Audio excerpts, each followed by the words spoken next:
இன்றைய மன்னா. டுடேஸ் மன்னா. சங்கீதம் 27:5. Psalms 27:5.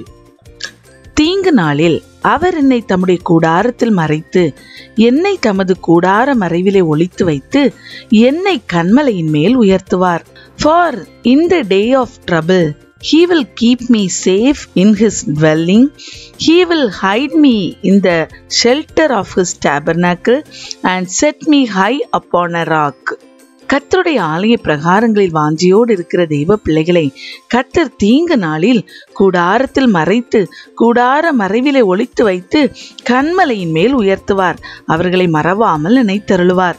தாவீது சொல்கிறார், கர்த்தரிடத்தில் ஒன்றை நான் கேட்டேன், அதையே நாடுவேன். நான் கர்த்தருடைய மகிமையை பார்க்கும்படியாகவும் அவருடைய ஆலயத்தில் ஆராய்ச்சி செய்யும்படியாகவும் நான் என் ஜீவனுள்ள நாளெல்லாம் கர்த்தருடைய ஆலயத்தில் தங்கியிருப்பதையே நாடுவேன் என்று தாவீதின் வாஞ்சியை கர்த்தர் மறவாமல் நினைத்தருளினார்.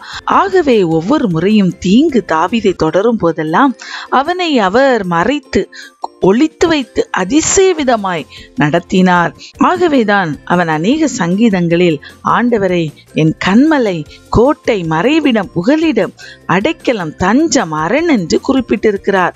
ஆண்டவரை நம்புகிற, அவர் மேல் நம்பிக்கை வைத்திருக்கிற, அவருடைய ஆலய பிரகாரங்களில் வாஞ்சியோடு இருக்கிற, அவருடைய பிரகாரங்களை நேசிக்கிற பிள்ளைகளை கர்த்தர் ஒருபோதும் கைவிடவே மாட்டார். தீங்கு நாளில் அவர்களை அவருடைய கூடாரத்தில் மறைத்து ஒளித்து வைத்து கன்மலையின் மேல் உயர்த்துவார். ஆகவே அவருடைய பிரகாரங்களில் வாஞ்சை வைப்போம், அவரை நேசிப்போம். ஆண்டவர் உன்னை கன்மலையின் மேல் உயர்த்துவார். God bless you.